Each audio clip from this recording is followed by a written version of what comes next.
Hello and welcome to FPL Mate, your best mate for fantasy Premier League content for the 2020-21 season. My name is Dan and today we're doing a Game Week 9 wildcard video. Of course, it is the international break. We've got a little bit of a time to play around with wildcard today. So today I've built for you a nice template that you can kind of build off on. It's nice and cheap, nice and basic, and then you can kind of add your own flavors, your own spices to the mix. And I'll explain how you can do that at the end of the video. But yeah, nice and simple wildcard draft today. And yeah, hopefully you'll find it really beneficial and like what you see today. But yeah, of course, if you do like what you see today, please click the like button. So let's move on to this glorious animated pitch that you guys know I'm so proud of this animated pitch. Of course, if you do like this kind of animated stuff, a little bit more interactive, and you're not subscribed already, please do consider subscribing. It really does help, and it's really awesome. And hopefully I can help you out with FPL some more. But yeah, let's add some players to this pitch. You can see the team value on screen already is 100.3. So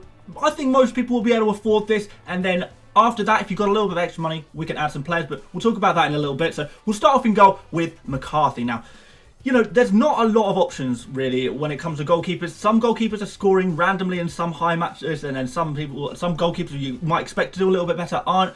I think right now the best thing to do is to stick with a nice cheap 4.5 million keeper. Of course, you can maybe go up to like 4.7. I know Emi Martinez is 4.7. I don't think there's a problem with that either. But a nice 4.5 million goalkeeper, I think is the right way to go at the moment. A lot of people might be tempted by Fabianski or someone. But, he got the high penalty score. He's not going to get it again. He's not going to save a penalty every single game week. So don't count on that just because he's got a higher score. McCarthy does look like, I think, my preferred way to go. Southampton have been keeping a lot of clean sheets, particularly in their home games. You can see there they've got some quite nice fixtures as well. So Wolves obviously not scoring a lot of goals, Brighton not scoring a lot of goals, Sheffield United not scoring a lot of goals, and then the Manchester United game there as well is a home game. In the last 3 games that Southampton have played, they've won 2-0 at home. So yeah, potentially another clean sheet there, you never know. So let's see what happens there. Moving on into defence, and we're starting off with Ben Chilwell. I think Ben Chilwell is kind of the most obvious player in the defensive positions to put in. If you're on a wild card, I don't think you mess about with this one. I think you just put Ben Chilwell in. Not only are Chelsea keeping lots and lots of clean sheets since they've got the new goalkeeper Edouard Mendy, it's also that Chilwell, even when Chelsea are not keeping a clean sheet, he's good for an attacking contribution. He's good for a goal sitting on that back post. He's good for an assist. He plays so far at the pitch, guys. He's playing pretty much as a left winger. So it's really useful. It allows the the actual left winger to sort of tuck inside a little bit. Chilwell's going to have plenty of opportunities to get some assists. He's already had plenty of opportunities to get some assists. He's already had assists. He's already had goals. I expect that to continue, kind of thing. And of course, those clean sheets are always there with Chelsea at the moment as well, which is really nice. And then moving on, and we're going to go a little bit cheaper with the rest of the defence. I think a big thing that we're going to do is we're going to try and take some money out of defence, because there is clean sheets going around at the moment, but they're very hard to predict where they're going to come from. So it doesn't really make sense to spend a lot of money in your defence there. So we're going to start off with Tariq Lamptey, 4.7 million. Obviously, that's pretty cheap, right? And he's sort of your second defender. Usually you would have maybe someone a little bit more expensive than that. But Tariq Lamptey I really like. I really like the look of. Brighton actually are a little bit more defensively solid than you probably imagine that they would be. Looking at the statistics and stuff, they actually look pretty good defensively. And I think a lot of that comes down to the fact that they hold the ball, hold possession for so much of the games, that actually maybe the other team doesn't have as many opportunities to score. But they're not conceding many shots, which means clean sheets are on. But then the benefit of someone like Lamptey, it doesn't matter. He doesn't need to take save points or anything like that. What the benefit is here is he's bombing down that right wing, isn't he? He is playing so far forward, pretty much as a right midfielder, right winger. He's one of their main creative outlets in the Brighton team. And Brighton aren't scoring a lot of goals, but when they are, Lamptey seems to be one of the guys who is providing that attacking threat, I guess, which is really nice when you're looking at a defender. Yes, his fitness has been a little bit concerning at times during the season. But no, I think he's looking really good. He's one of the the brightest sparks in that Brighton team, if not the brightest spark in that Brighton team. And for 4.7 million, I don't think you can really go wrong there. So we'll move on now to Matt Targett, which is a kind of an interesting one. They're kind of really lowly owned. Not many people have Matt Targett in their team. 2.1% ownership. I think that's because most people, or a lot of people at least, have Emi Martinez in goal. So the other combination you could go for here is Emi Martinez in goal, and then you can have Kyle Walker-Peters in defence there instead of target. You could just swap it around that way.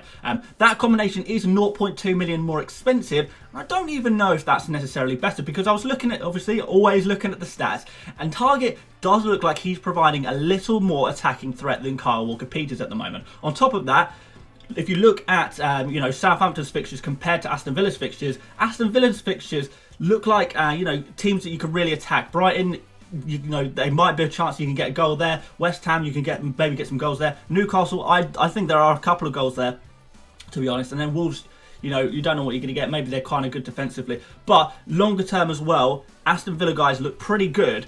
So I would quite like to have an Aston Villa defender in there. And then, we can rotate him out in those fixtures that aren't looking so good as well. So yeah, I do think target could potentially provide a little bit of an attacking threat, as well as getting a few clean sheets in this very, very nice run of fixtures that sort of goes on, I think, sort of like for the next 7 game weeks, something like that. Really nice for a while, which really takes a load of our mind. We don't need to worry about transferring him out. We quite like that. So we'll move on to Salah in midfield. Another kind of obvious player that you've got to have in your team. I do like Salah a lot. He's been scoring pretty consistently. The fact that he's on penalties is helping a hell of a lot, really, in FPL this season, isn't it? And he's always a good captaincy option as well. Even if he's got kind of a tricky fixture, home against Leicester, for example, this week, I've got Salah in my team. I'm really considering putting a captain armband on Salah for this game week, just because he's so reliable. He really is a reliable FPL asset to have. He takes a lot of shots, more than Mane. Mane's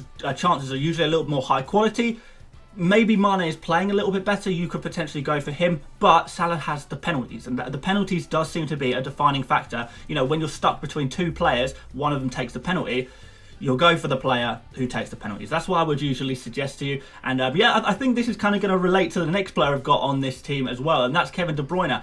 So yeah, there is a big debate, and I've had this debate. Maybe I'll make an entire video about it, whether you should go for De Bruyne or Sterling, because I think you've got to choose one. So coming up, and I've spoken about this before, Manchester City have the most insane, amazing fixtures coming up, and I really do think you need to get some Man City players. I would start off with one on this wildcard. I know Tottenham's not an ideal fixture, and then you can start to bring in some more, and make sure you've got a plan to bring in some more a little bit after that. So that's fine. But De Bruyne, he's the guy on penalties, so that's kind of why I put him in this team. I do think De Bruyne is more of a big game player, and Sterling perhaps more of a small game player, which does suggest when Man City have got these really, really nice fixtures that maybe Sterling might be the one to go for. But, set pieces, penalties and stuff for De Bruyne, it's a real nice safety blanket to have. So yeah, like I said with this team, it's pretty basic. It's fairly safe, to be honest. If you want to take some risks, if you want to kind of swap out a Salah for a Mane, if you want to swap out a De Bruyne for a Sterling, absolutely fine, go for it. I don't think that's necessarily a bad move at all. They're probably going to be roughly as good as each other, but the other choices, Mane and Sterling, just slightly more risky. That's all I would say there. But yeah, De Bruyne looking a really nice option, and like I say, the fixtures for Manchester City after this Spurs game just look so incredible. You've got to get some Man City players in your team somehow, and a wild card is a great opportunity to start doing that. So next up is Ziyech at Chelsea. He's got some pretty good fixtures in the short term. I don't think Chelsea necessarily have amazing fixtures, so I wouldn't be breaking your back to get a million Chelsea players in. I know you can see on your screen I've already got 2 Chelsea players in. Chilwell I do really think is a good option to have. Ziyech, so far he's just been looking so good and really looking like really positive player. He's low ownership, still only 12.5% of people have him in their team, and if he keeps scoring the same scores that he's done for the last couple of game weeks since he's sort of found his form, found his place in the team, then this is going to look really good, isn't it? This is going to be, Ziyech the talisman. He's looking really good. He's looking like the creative hub, the creative force in that Chelsea team, and we really like the look of that. And although it's kind of risky with Chelsea players because you don't know where the attacking returns are going to come from, it does look like Ziyech is starting to, take games by the scruff of their neck and dictate the play a little bit, which is kind of what we're looking for. We're looking for a player to stand out in a team, and Ziyech is doing that. So that's why I quite like him. Chelsea obviously in great form as well. I think he could be a really good pick, and if you are on a wild card, it might be worth going for someone like him. Of course, he could also be maybe swapped for someone like Bruno Fernandes if you fancy Bruno Fernandes on your wild card. I'm not sure who I prefer, if I'm honest. I think I'd probably lean towards Ziyech over Bruno Fernandes. If I was to go for Bruno, it would feel a little bit knee-jerk after his score of 17 last week. But for that reason, I probably would go for Ziyech. Or, you could potentially do another City midfielder in there. You could probably possibly put Sterling in there. I don't know if you fancy, Ferran Torres, Foden, Sterling, Mahrez, whoever. You can put anyone else in there if you fancy doing something like that. But yeah, that's sort of your mid-range midfielder there. And we've got one more mid-range midfielder. We've got a pretty stacked midfield, to be fair, and that's what you can do by taking the money out of the defence. And we've got Jack Grealish in there in defence as well, 7.5 million. He's gone up in price quite a lot, hasn't he? But yeah, I think he's well worth the money. I really do. If you can't quite afford Jack Grealish, or you want to move the money a little bit elsewhere, you can go for Barkley. Barkley is looking like a really good alternative to Grealish. In that Aston Villa side. Aston Villa, like I say, have some fantastic fixtures, pretty long term or medium term at least. So we like the look of that a lot. Jack Grealish, though, when you watch him on the pitch, he just looks absolutely amazing, doesn't he? He's dictating play, he's creating chances, he's taking shots. Every single game, he looks like he could get an absolute haul. I know he only got, I think, 6 points, was it, last game week against Arsenal. But, you watch him in that game and he could have got so much more. So you kind of look at that and you think, okay, game against Brighton next, he can do something in that. West Ham, Newcastle particularly is a game that you want to be looking at thinking, I want Jack Grealish for that game against Newcastle, because I certainly do. So yeah, that's going to look really good there, and he's going to pick you up some points. Hopefully another couple of hauls. He's had a couple of 10-pointer pluses, which has been really nice, and I think he can get a few more as well. So let's move on to attack now, and we're starting off with Jamie Vardy. Jamie Vardy is someone who I have not owned for a single second in my fantasy team so far this season, and I don't know if I can bring myself to own him, to be honest, but he is scoring points. He is scoring so many points, and you cannot argue with that. The combination of him scoring points constantly, I know they're mostly through penalties rather than open play goals, but you can't really say, oh, he only scores penalties. Well, if he is scoring those penalties, then you go collect those points from the penalties at the end of the day. So he's got these really awesome run of fixtures as well. Liverpool, who have basically got no defenders left fit. Then Fulham at home, which, this is a fixture we all know that we like to target, don't we? And then Sheffield United away. Sheffield United, one of the most out of form teams as well in the entire league. And then Brighton at home, who are struggling towards the bottom of the table as well. So really, really nice run of fixtures here for Jamie Vardy. Jamie Vardy, I think he can, even I know I've got that Liverpool game down as a red fixture there on your screens here, but I think he could get something there. I really do. Just because he's Jamie Vardy and he just seems to score in, when you're not expecting it out of nowhere, these sort of half chances, this one chance a game he might get and he'll score it. He gets the points. I struggle with him a little bit because statistically he never looks good. And, I build a lot of my game around statistics, but this team is not built for, stats nerds like me. It's built for you guys who want FPL points. You want FPL points, and I think Jamie Vardy can provide that for you. But, he's not for me.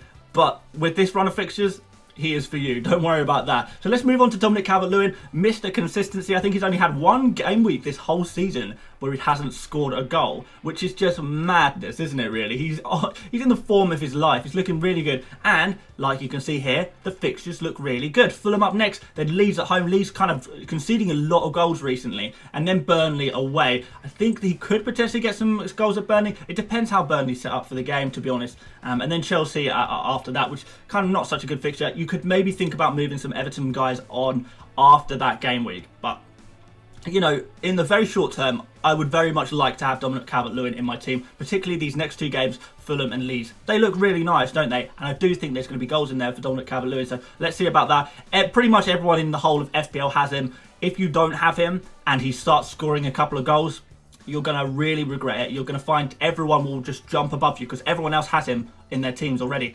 So you put yourself at a real disadvantage. So I would definitely make sure you have Dominic Calvert-Lewin in there. And finally, I've gone for Patrick Bamford. I know people have mixed feelings about Patrick Bamford, and you don't have to have him here. There are other options. You could also go for Ollie Watkins if you wanted to triple up on Aston Villa. I'm not sure if tripling up on Aston Villa is the right way to go or not, but maybe that's something you'd like to do, so you very much can do that. But I've gone for Bamford in this team just as a more, like I say, safe, basic and well-rounded team for a very decent price. Bamford does provide a lot of value there. He's been pretty consistent. I know a lot of people think he just doesn't look like he is, you know, a top quality football player. But at the end of the day, he's the spearhead of this Leeds attack. Everything ends up at Bamford's feet or slash head or whatever in these Leeds attack. And Leeds just want to attack. So defensively, not looking so good, but they just want to attack constantly. They're working so hard to do so, and everything is aimed towards Bamford. So Bamford is getting so many chances to score. Even if he only scores, you know, a handful of those chances out of the ones that he has, he's still going to get you points. And that's what we're after at the end of the day, points. And he has picked up a lot of points so far this season, and I do expect that to continue. You know, particularly through some okay fixtures, I guess. They're not amazing fixtures that he's got, but he's got some okay fixtures.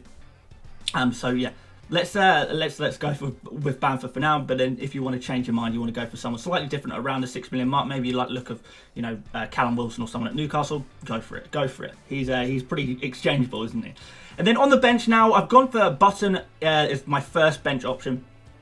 You're probably thinking, why not go for, you know, Southampton's backup goalkeeper, Forster? Well, I would kind of rather not cram up, you know, because you're only allowed 3 players from each team, right? What if I decide I want 2 Southampton players in my team all of a sudden? Then I'm stuck. I can't, because I've already got McCarthy in goal, and then I'll also have Forster on my bench in goal. So I've gone for Button because he plays for West Brom, and I kind of feel like if you're going to choose a 4 million goalkeeper, choose one from a team that you know you're not really going to have many players from that team pretty much ever throughout the whole season. You don't need to worry about you know, maxing out your 3 players. I know that I've got Button on my bench. He's a West Brom player.